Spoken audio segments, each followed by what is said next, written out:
出不恰恰放弃，这就把清楚就这，তার মানে কি জানেন?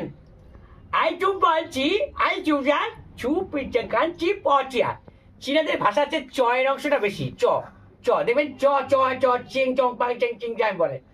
তো এইটা যে চাউমিন, নামটাও চাউমিন, ওদেরই দেওয়া চাউমিন। চাউমিন মানে চীনাদের ভাষা, চীনাদের ওদেরই খাদ্য। এটা হচ্ছে সকালে আজকে খাবার করেছে, সকালের জল খাবার, ব্রেকফাস্ট, নাস্তা, ওদের স্বয়ং ফ্রি, মানে মানে কি ওই যে চাউমিনের ভাষায় বলে আর কি। এটা যে চাউমিন সকালের খাবার, এটা খেয়ে কাজে যাব। তো বুঝতে পারছেন চাউমিনটা খুব সুন্দর হয়েছে, কালারও ভালো হয়েছে। হ্যাঁ, তো এটা হচ্ছে ব্যাপার আজকের খাবার। আজকের দিনটাও ভালো, শুষ্ক দিন। হ্যাঁ, রোদ ঝলমল করছে, শীতটাও খুব বেশি নেই, মোটামুটি আছে, যাক চলে যাবে। তো শীতটা একটু ভালো হলে ভালো হয়, শীতকালে শীত না পড়ে ঠিক মজা।